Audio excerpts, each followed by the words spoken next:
Assalamualaikum warahmatullahi wabarakatuh. Perkenalkan, nama saya Dea Fadila Putri.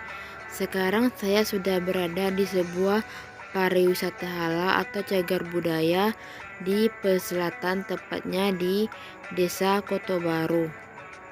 Baru berada di Nagari Kambang Barat, Kecamatan Lengayang, Kabupaten Peselatan, Sumatera Barat. Kotobaru berjarak sekitar 125 km dari Kota Padang dengan masa tempuh perjalanan darat sekitar 3,5 jam. Kotobaru merupakan salah satu pusat peradaban orang Kambang. Di sini terdapat sejumlah peninggalan sejarah, salah satunya yaitu Masjid Al-Imam dan jejak sejarah lainnya.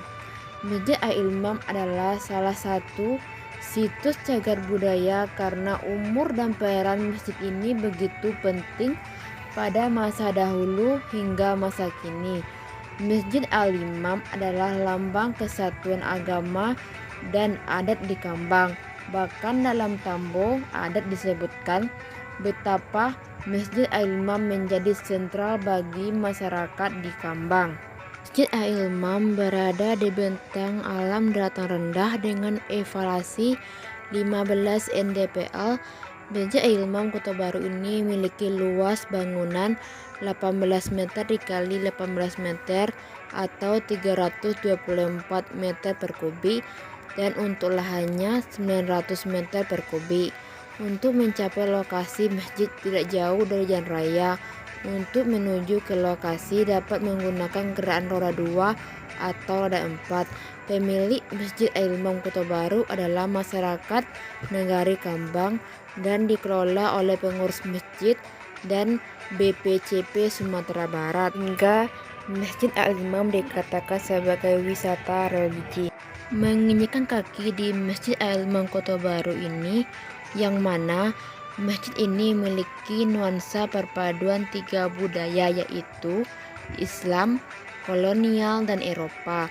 Masjid ini didirikan dengan konstruksi beton yang memperlihatkan arsitektur Eropa, yang memperlihatkan adanya tiang-tiang besar dan lengkungan-lengkungan khas Eropa.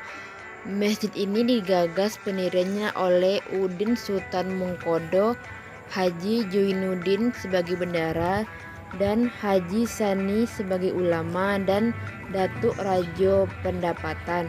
Selain menggagas, mereka juga melaksanakan.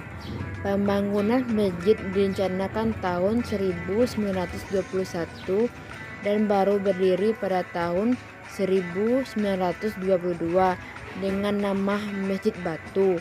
Arsitektur pembangunan ditiru dari Masjid Rau-Rau di Kabupaten Tanah Datar. Di Masjid Al-Imam mempunyai ruang utama yang di dalam terdapat 5 buah tiang.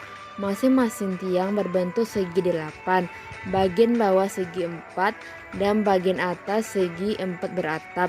Masing-masing tiang sudah berlapis dengan papan yang dibuat berbentuk segi 8.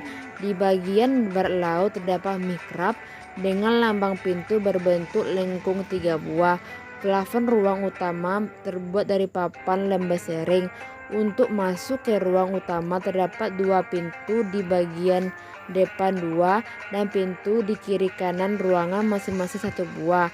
Pada ruang utama terdapat jendela masing-masing 4 buah di kiri kanan ruangan dan 3 buah jendela di bagian depan. Jendela pernah dirubah menjadi jendela kaca nako dan dapat dilihat sampai sekarang. Di dalam tiang beton terdapat besi H dan pada dinding ada besi L. Tampak waktu menukar atap seng. Setiap bentuk arsitektur pada masjid mempunyai arti filosofi, syafaat, hakikat, dan mafariat.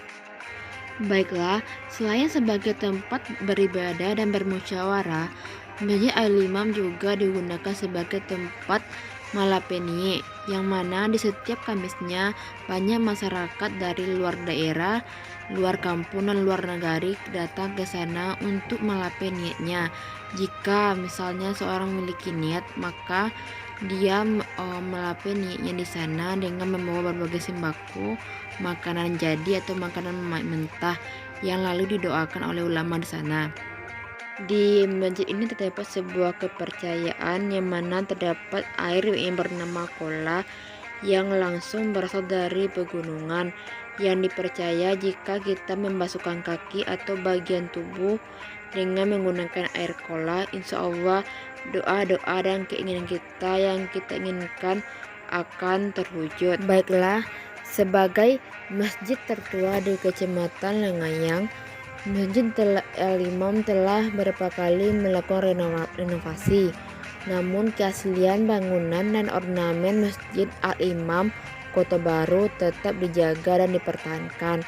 Kehadiran masjid ini di masa lalu juga tidak hanya sekedar tempat untuk beribadah, namun juga berfungsi sebagai tempat bermusyawarah bagi masyarakat Nagari Kambang dalam menyelesaikan berbagai persoalan yang terjadi, termasuk persoalan ekonomi.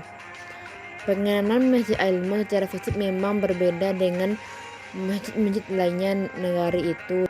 Bisa dikatakan bahwa Masjid Al-Imam juga sudah jauh lebih unggul dibanding masjid-masjid lainnya di negara itu. Hal itu dikatakan sejak tahun 1926. Masjid ini telah memiliki sejumlah fasilitas utama, diantaranya ruang salat yang nyaman, perpustakaan, termasuk juga TPA atau TPSA. Di samping juga terdapat tempat wudhu, pakaian luas dan lainnya.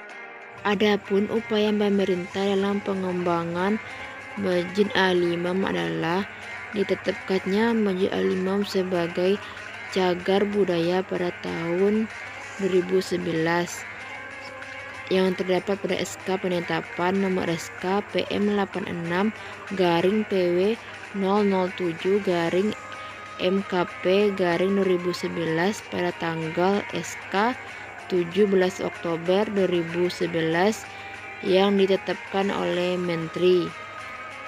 Adapun sedikit perubahan pembangunan pada Masjid Al-Imam terbilang sangat sedikit, hanya saja ada penambahan dinding keramik 1 meter pada masjid. Baiklah, untuk segi keamanan, Masjid Al-Imam terbilang sangat aman. Yang pertama terletak di tengah pasar, yang kedua dekat dengan pemukiman masyarakat, yang ketiga tentunya adanya pengurus masjid yang tentunya yang menjamin keselamatan, kenyamanan, dan keamanan para jamaah dan pengunjung masjid. Baiklah, jika dilihat dari segi pariwisata halal, Masjid Al-Imam termasuk pariwisata halal yang sangat nyaman. Yang pertama, dilihat dari segi tempatnya sangat luas dan nyaman.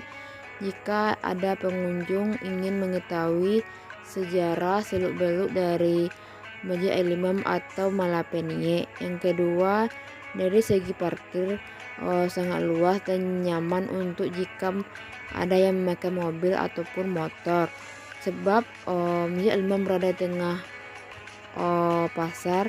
Tentunya makanan dan minuman dijamin halal dan non alkohol.